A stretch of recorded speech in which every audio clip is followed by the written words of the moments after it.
fiance cheated on me and dumped me because I invested all of my money in Bitcoin in 2013. So I was out with a friend when the matter came up with my ex-fiance. Then I concluded that this history was far too rich to keep to myself. So, back in the day, I began purchasing Bitcoin. I wasn't a serious purchaser.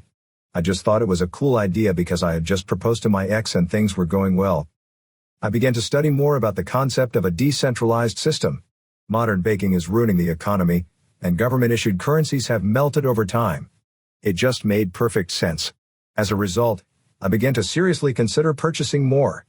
My exited mind recalls her making snide remarks about my using monopoly money and how silly that seemed at first. Things began to go south. When I told her that all of my money were now in Bitcoin, she was furious and referred to me as an immature, irresponsible man kid. How dare I jeopardize our future together by purchasing silly things? I explained the fundamentals behind it several times to her, including how a currency that is deflationary by default has to grow its worth. She never bonded with any of it, often making sarcastic remarks about my cognitive talents. I told her that it was my savings that were at stake. I would never force or urge her to invest in something she didn't feel comfortable with. She claimed it didn't matter. The money belonged to me. We were embarking on a new chapter in our lives. And I had to think about our financial security before investing all of my money into dumb. After that fight, we were never the same. Following that, perhaps out of spite, I doubled down on Bitcoin. I sold my automobile and purchased another.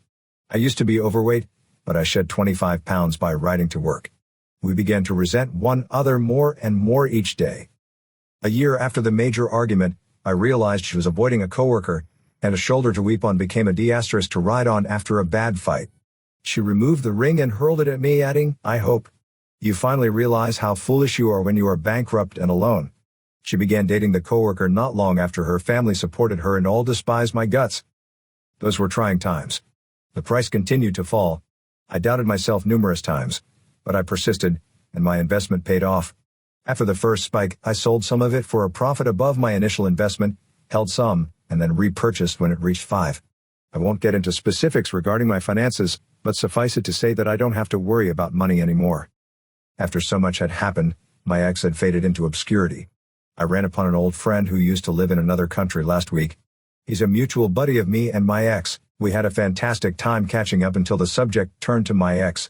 She buried that coworker, had a couple of kids, and was apparently enjoying the good life.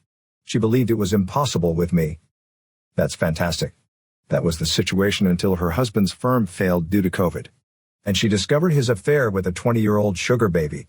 They are currently going through a tumultuous divorce process and are in financial distress. I'd be lying if I said I wasn't a little relieved to see her go. It is the icing on the cake of my entire story. It just makes it too juicy to keep to yourself. This year, I'm thinking about sending her a Christmas card as well. Is it wrong for me to ask my lover to do something that he feels exposed to? I was 24 years old and met a 22-year-old man online with no intention of dating him. I enjoyed chit-chats. So we were going to talk and stuff, but things became playful and we decided to date. He's my first boyfriend. This dude has a good vibe. And he's quite nice. I guess I don't have the right to be picky because I mapped quite well. So we hadn't seen each other for a few months when we initially started talking. I'm pleased he never asked me to display mine, but I can't help but wish I looked gorgeous. So I'll be more confident in showing them personally in the future. I realized I love him so much that I don't want to feel like I'm hiding from him any longer. So I did the most daring thing I'd ever done. I showed myself, even if it meant the possibility of him abandoning me, because on 90 Minutes Staring, I was so happy when he reacted positively, he accepted my flaws, and I felt. Months passed, and I was always sending, and I wanted to see his face as well. It's almost as though he's not real. Because we only communicate online, seeing him would give me something to think about, but it's been almost a year and he still hasn't showed me. He always claims it makes him uncomfortable, and it turns out he has the same insecurities as me, which I completely understand, but it's been almost a year and a half. He's been sending mirror selfies with his face mostly hidden, without a doubt.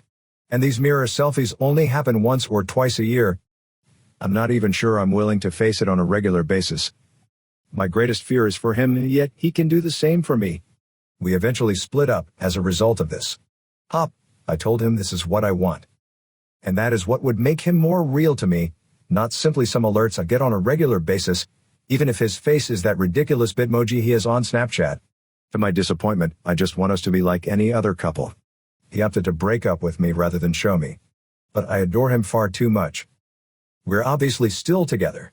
And, in light of our recent disagreement, I promised him I'd be more patient and that he could take his time. He claimed he tried to shoot images for me, but not the kind I wanted. But every now and then I had the impulse to compel him again. And I make every effort not to. He claims that the more I push him, the further away I am from seeing him, and that I couldn't care less how he appeared. I simply want to see him. Isn't that a much to ask? Let me add one more thing.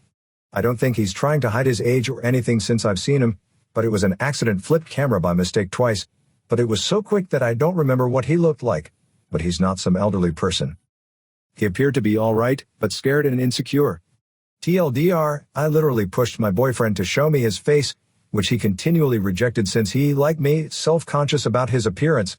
I told him I didn't care about his appearance, but he'd rather break up with me than show me. But it's been more than a year. I adore him and am at a loss for words. I don't want to be without him.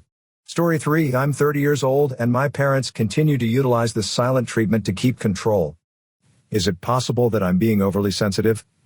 I had been attending my parents' church for about 5 years when I decided to leave.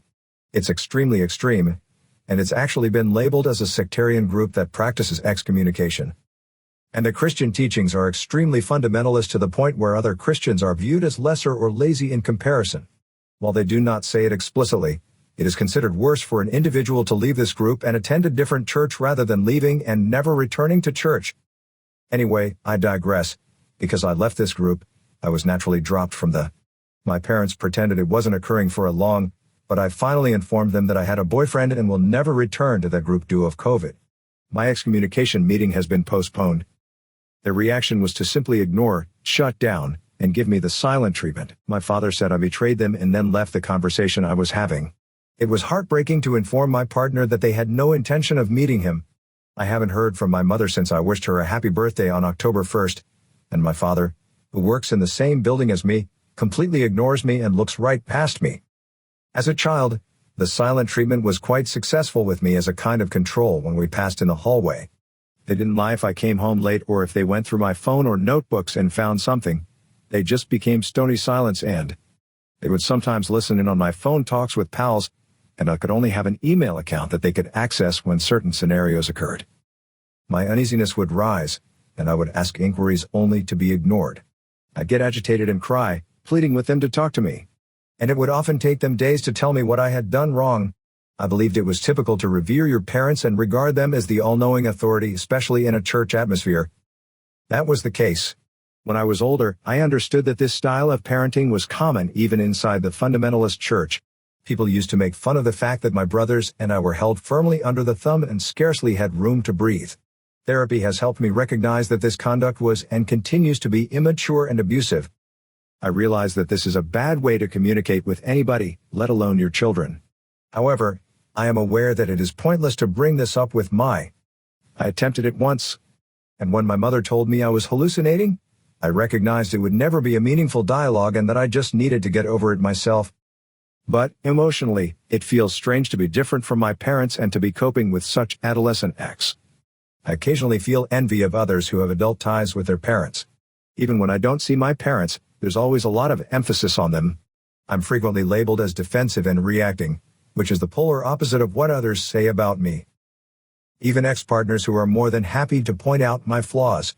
I'm hearing things like you're doormat. You enjoy pleasing others. You're overly concerned with matters over which you have little control. You disregard red flags, TLDR.